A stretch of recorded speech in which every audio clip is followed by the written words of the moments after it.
parts. Here's our 3 bolts that are broken off, and but this part right here, he said he couldn't order because it was back ordered. With taxes and shipping, this kit comes out to a little over $1,000.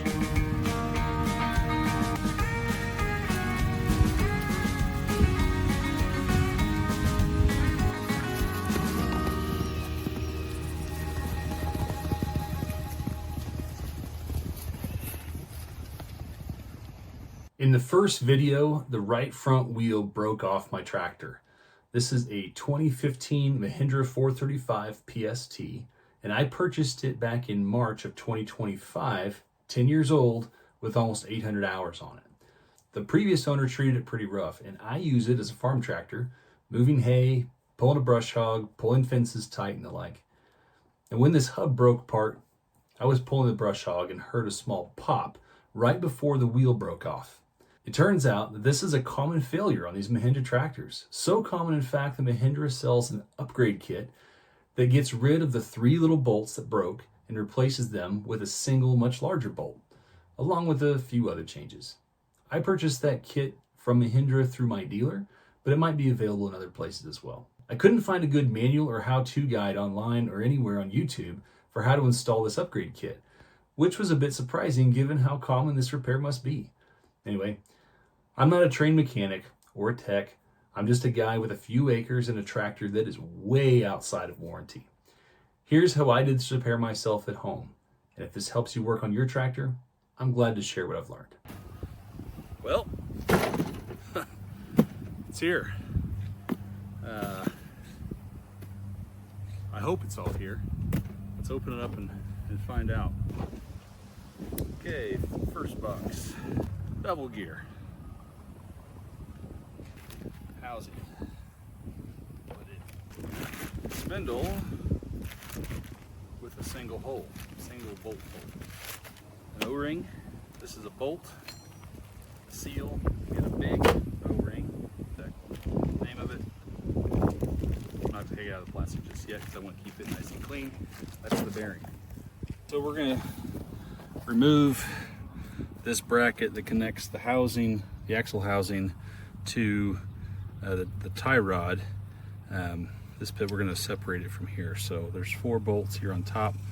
We'll dive in and figure out if there's anything else that comes out, but these bolts are 18 millimeters and these nuts are 19 millimeters. I've got the 19 on here first, so let's try to break those loose. There we go. And there is a lock washer underneath there. I'm just going to set those right there. Get the other one. Then the bolts on the other side are 18 millimeters.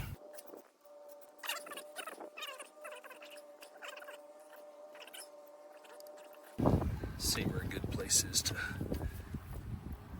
Yeah, it's just gonna. I don't know. I might have to. Tell you what. Let's take that. It's just the dipstick for the oil. See. And just kind of start to wiggle this wherever we can get a little bit of pressure on it. Let's see, what are these plugs here? I feel.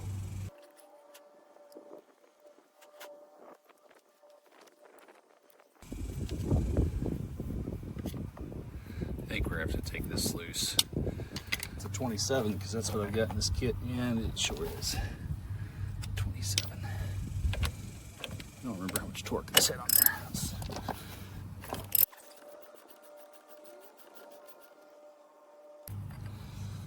Turn that nut over. We're going to tap this out, so protect the threads. Turn that nut over. We want as many threads to make contact between the nut and the bolt as possible without exposing the end of the bolt to the tapping that we're about to do. Light tapping. Progressively harder.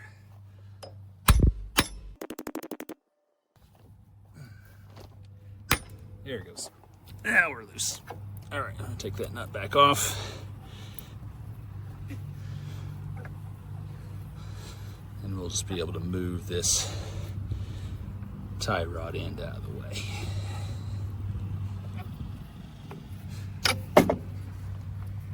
Yeah, let's go. All right, now this is spinning freely. We should have a little more flexibility in how that comes out. There, it's already coming off.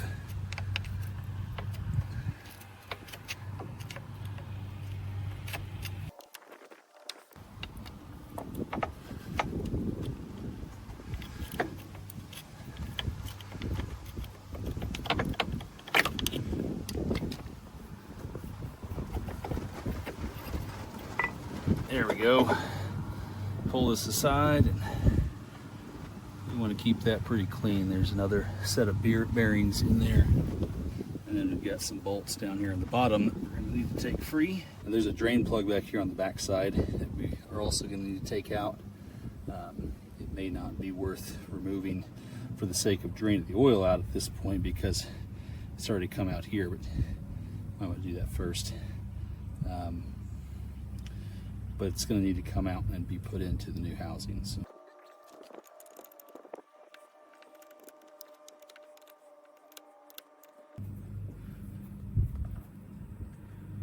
There we go. Boy, that is a lot of gunk. A lot of gunk in there. First thing you want to do in retrospect is pull this drain plug. It's a magnetic drain plug, and it had a lot of stuff stuck to it. So probably all parts from that spindle that was toasted. We're going to pull these bolts now, and they're 14 millimeters.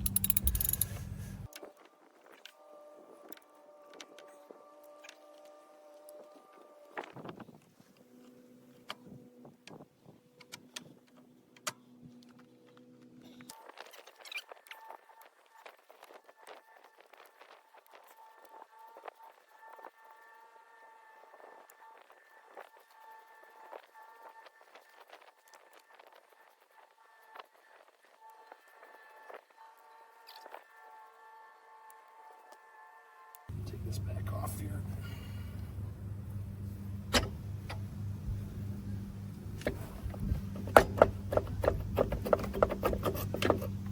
We need to reuse this bottom plate here. So once we've taken out those 6 bolts, we need to get it loose.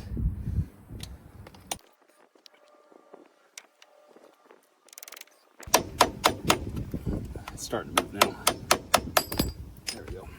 All right, here's what that plate looks like once it comes off.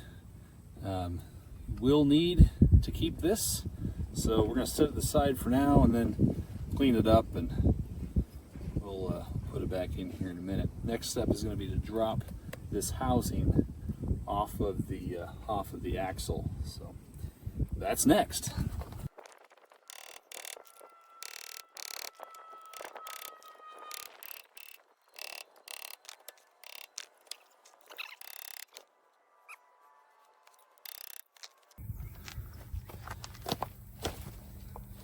Well, it wasn't recording when it came out, but we've got the housing off. The way I ended up doing that was, while this is all still connected, I very lightly put a tap up here and just very lightly tapped up on this keyed shaft, whatever. You guys will tell me what this is actually called. Don't have the parts list in front of me, but tapped on that to go up until it released off of this spline down here, and once it released, then this whole thing just came straight off. Next step here is taking the internals out of this swivel housing. Okay, so here's our old swivel housing and our new swivel housing. There are still several pieces of this that we'll need to, the old one that we'll need to salvage out of there and then transfer over to this. On the top part of this old housing, we have several pins that need to be taken out and salvaged over. So we have these two guide pins. You can see that. We have these two threaded studs, and we have this bolt that we will need to transfer over. Inside the knuckle here, got a seal that I messed up getting this off, so we'll have to replace that. Underneath that, there's a bearing that we'll have to pull and transfer over.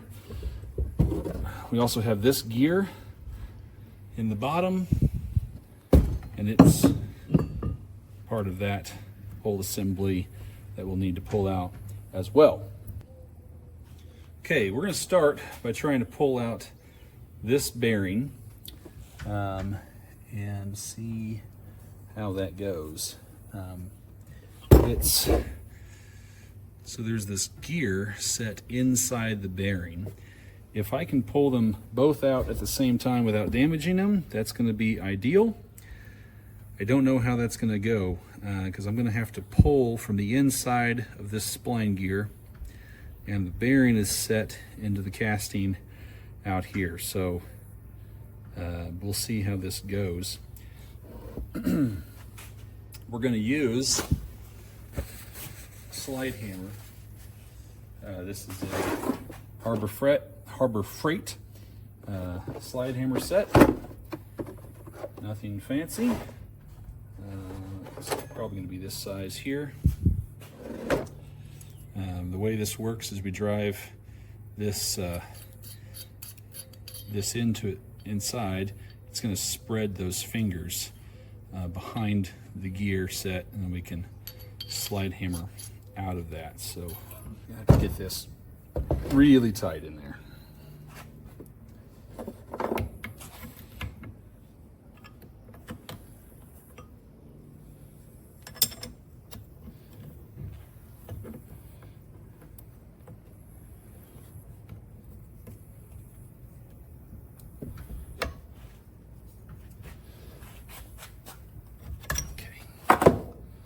This over, give us a big contact patch.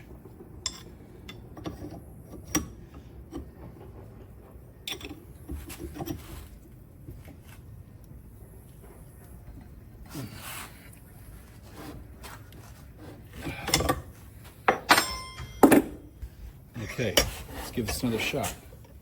Here we go. Got it out. How about that? Well, I really hated drilling into my workbench. It's not, it's just 2x6s, but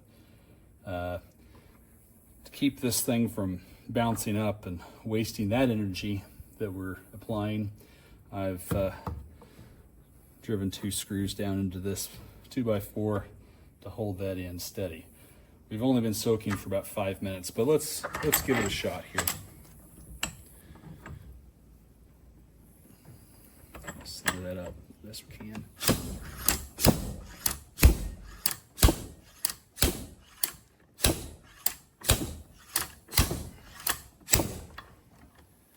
Well, we'll give it a little bit more PB.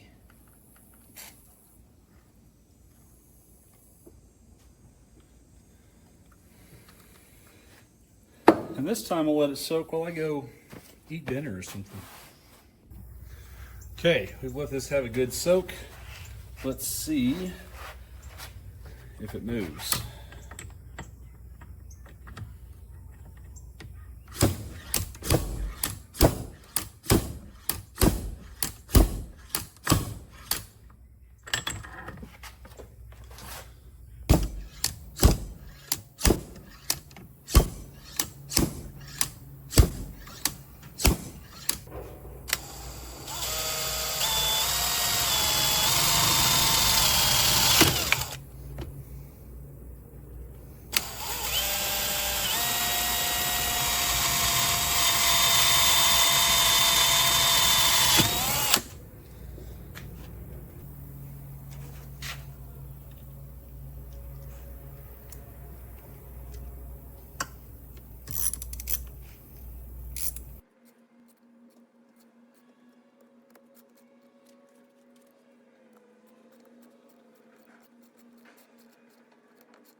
All right, next up, we've got some hardware to remove, and then we've got this thing, everything out of this bevel housing that we need.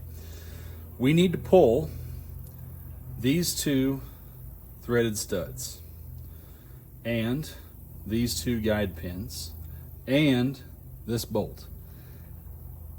And I'm hoping that this is the easiest of all of them. But we're going to start with these threaded studs because they're the longest. We're going to get them out of our way first. And because of tool limitations, I'm going to use 2 nuts to try to back these out. I've soaked them with some PB Blaster penetrating oil, and hopefully it's enough. We may have to come back and take a break and put some more oil on. But these are the 2 nuts that came off of these studs when we pulled the tractor apart. And we're going to use those again. I'm going to thread this on here.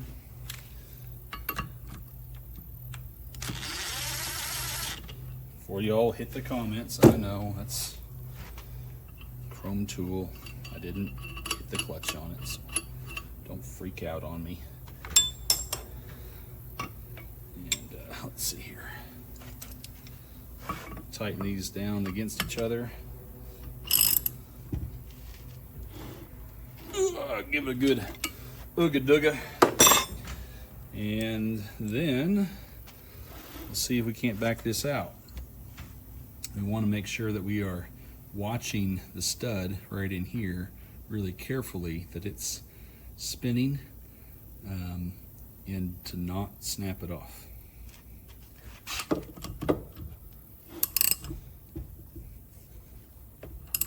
There, it's moving.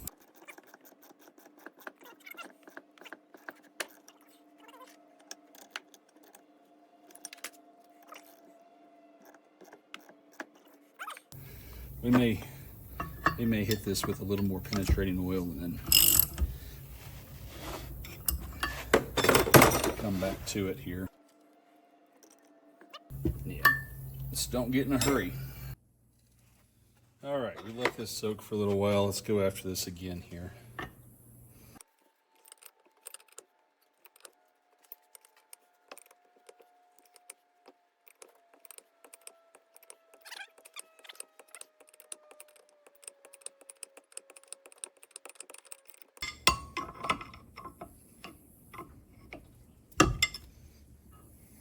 There we go. Got one out. While this stud soaks a little bit more, we're going to take this bolt out. It is a number 6. Oh yeah. Super easy. Comes right out. There's a crush washer on there, so make sure it doesn't fall.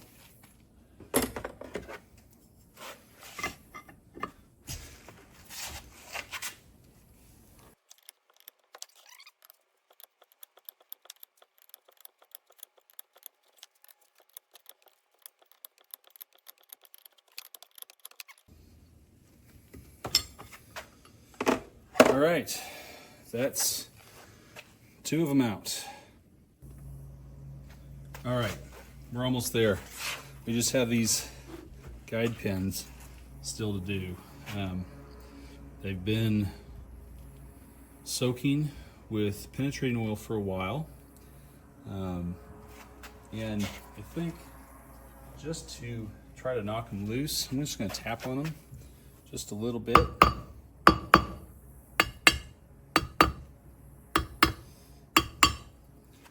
Just a little bit, nothing major.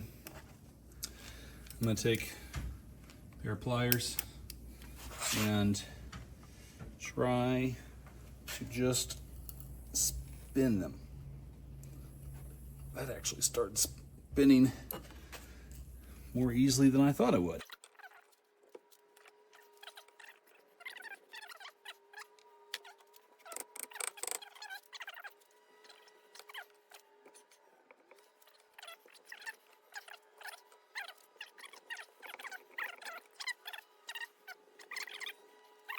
Well, there is one more thing that we have to get off of this old housing. and that is this bearing right here in the middle. And there's a couple of things we're going to try. Not totally sure how this is going to go because it's a pretty good sized bearing. First thing we're going to do is this. So this is another one of these Harbor Freight puller kits. This one fits back behind the bearing, and then you push against the housing. So we're going to give this one a try first and see how it goes. So first thing we're going to do is unthread these nuts, excuse me. There's the side. That piece is going to fit. Well, that's a bit of an issue. You can see that those bolts are less than a head apart. All right, well, let's try maybe just one side. It won't even fit down in there. Okay, that's not an option. Put this thing back away. Second option is one of these pullers. So we're trying to get it all mounted up on here. These things are so cumbersome.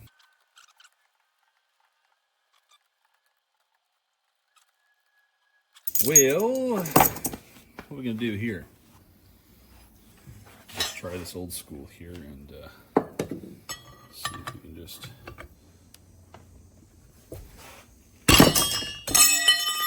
I did not expect that to work. Next up, disassembling the outer housing. So this is the part that has the bevel gear and several of the components that we're actually replacing. But what we need to keep out of here is this outer casting. So we still have to pull it all apart. Now this bevel gear in here we're replacing. This big O-ring, we have a new one of those. And it appears that we should just be able to press out the bevel gear, but not entirely sure how to do that. So we are once again going to go with this kind of crudely, and we've got a couple of 2x4s and 4x4s set up on the workbench here, and so we have a space underneath the gear, and we're going to drive down on the top of the gear here to get this out. We'll see how this works. So you might recognize this little retainer. It is an older part with the three bolt holes that we're going to discard anyway. So if we tear it up a little bit, not too worried. So it sat right in there nicely, and we're going to give that some friendly taps and see how we do. I'm going to start out with a rubber mallet.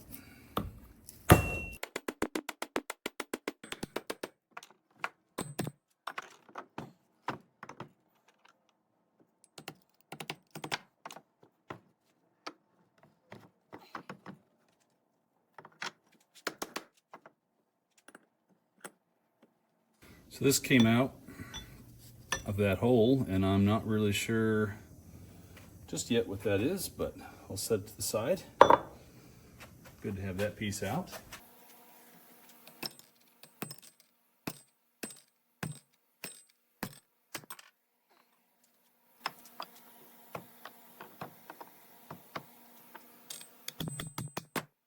All right, gears out. Gives us access to that side so we can see what we've got going on. These bolts, now that they're exposed, are 12 millimeter, and we're going to back them out. They've been soaking in penetrating oil a little bit.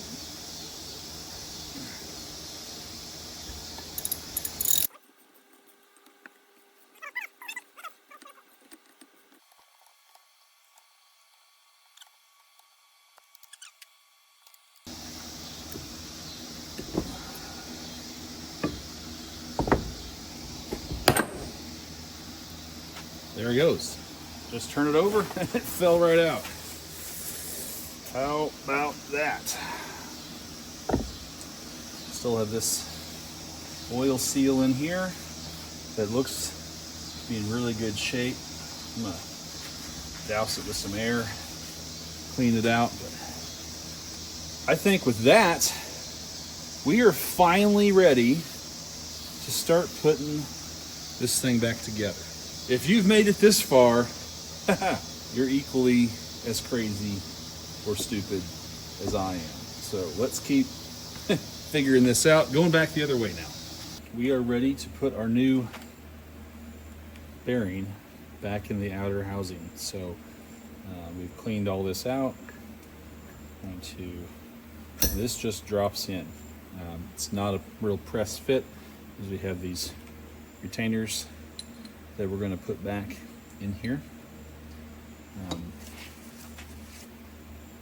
I'm going to use a little bit of Loctite on these bolts. Just it's as hard as easier to get to. I do not want to be taking them out again, ever again. But I'm using blue Loctite because as common as a failure as this is, if I ever have to take these back apart, I want to be able to. So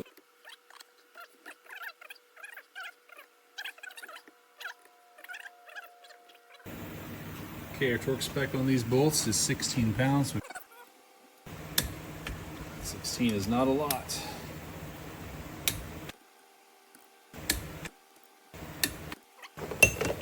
Got our new bevel gear cleaned up.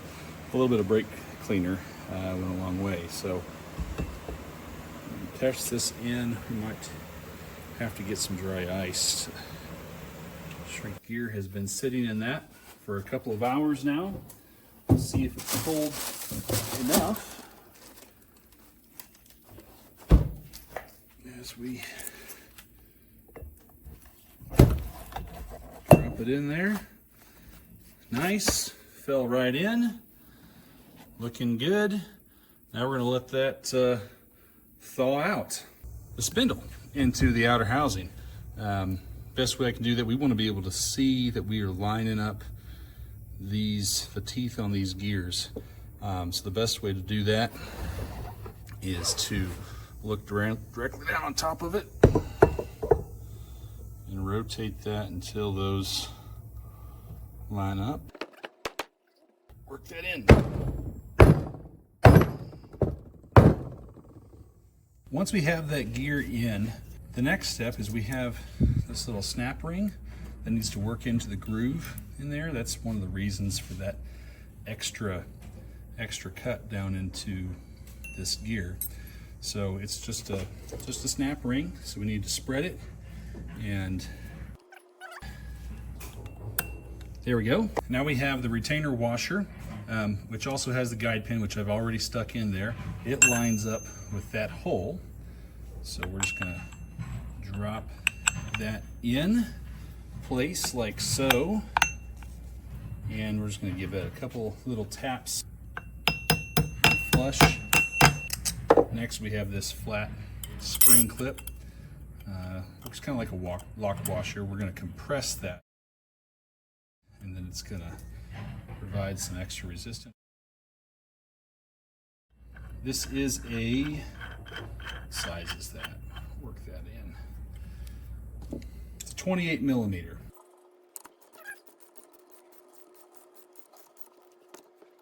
Let's look up the torque spec.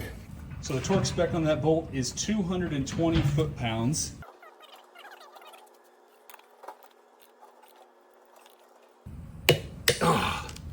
Woo! I think I got a cramp in my leg from that one. One final item before we move on to the inner assembly. We still have this old O-ring that we need to work out. So we're just gonna hook it. Comes off real easy. Here's our new one.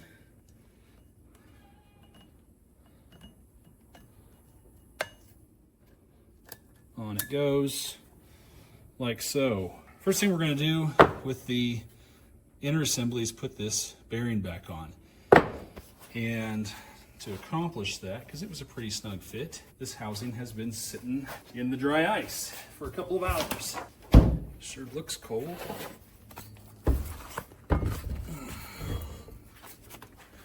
And try plopping that on there.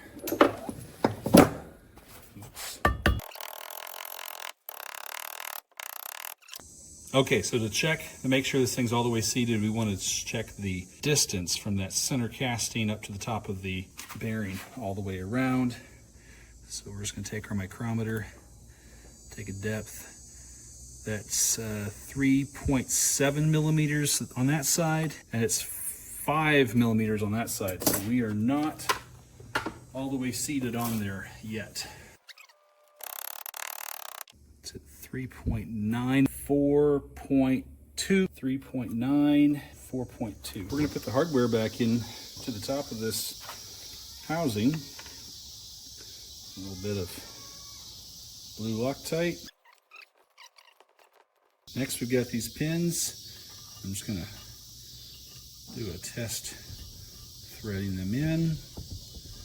Make sure, yeah, those look like, that one at least looks like it's good. Give it a dab of love.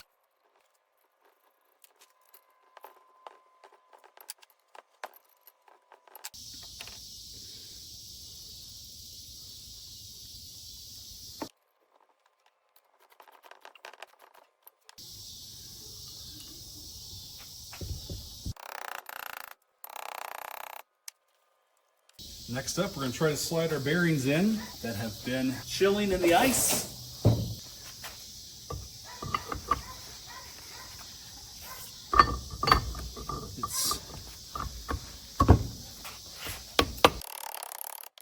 Okay, that one's in.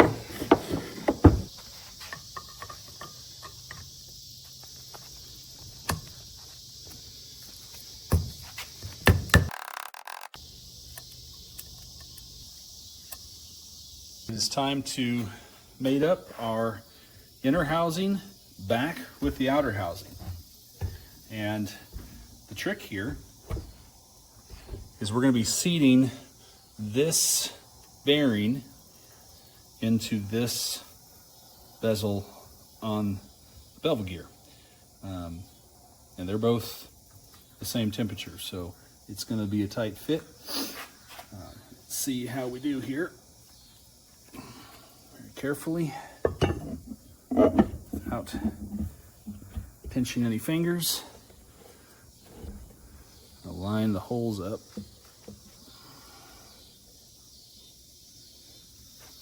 There we go.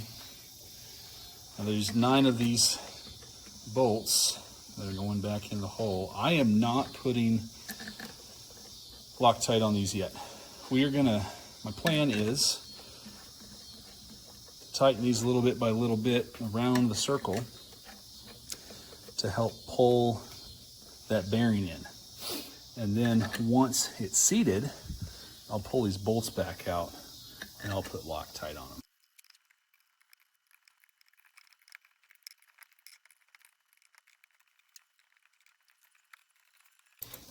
All right, all of those are seated, tightened down, and we've got a good seat between our flanges. So now we're going to back those bolts back out, put some Loctite on them, put them back in, and torque them down. Again, blue Loctite.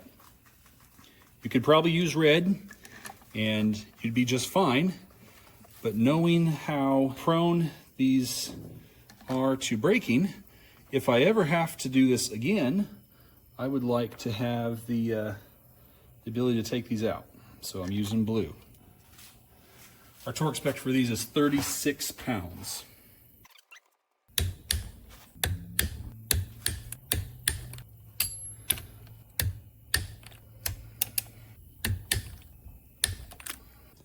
Final item to install before we move back outside, and that is this oil seal here at the top of the knuckle. Before we push it down in there, we are going to apply some oil to the outside just to lubricate it up. Got more oil on my finger than I probably really needed, but Just going to coat that down. Nice and shiny. Do our best to push it in by hand.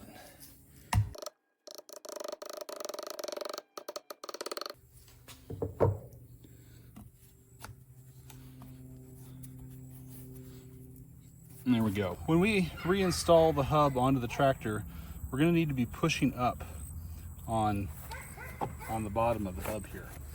So to avoid pushing on the gear, we need to install this plate back on. And before we do that, we need to seal up this gap in here.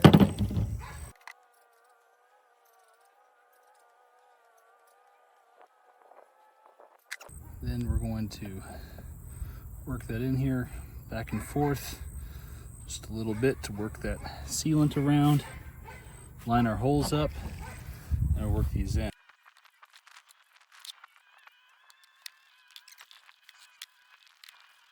All right, we are ready to lift our hub up into place. This shaft goes between the knuckle here on the hub and the knuckle here on the axle. There's the gear, spline gear in here it needs to fit into, and like so, and also the same spline gear down here. We need to hold it into the axle while we lift so that these tabs clear the housing here. So do this very carefully.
Now that we have the hub on the tractor, we're going to go back and we're going to torque down these 6 bolts on the bottom plate.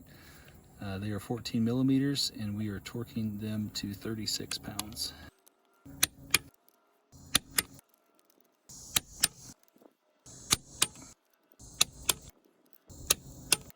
We have pulled all 3 drain plugs. There's one in each hub. There's one in the middle, or the front differential.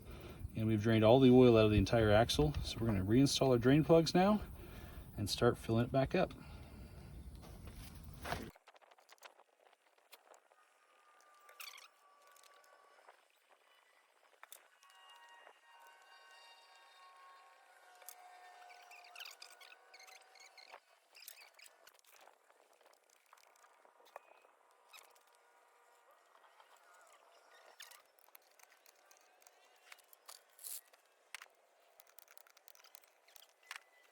Ready?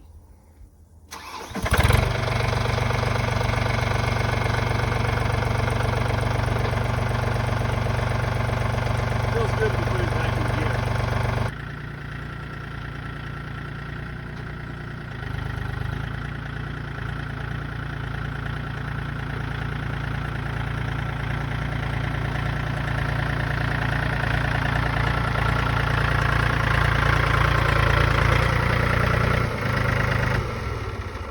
Now we're going to check it for leaks.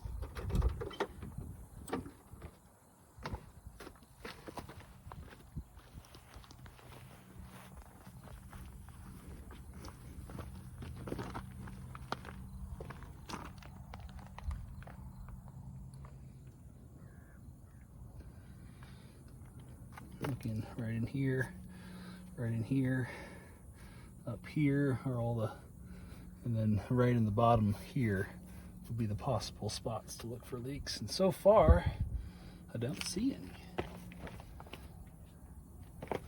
Same spots all in the back. It's dry so far. I mean, there's parts of it that are like shiny and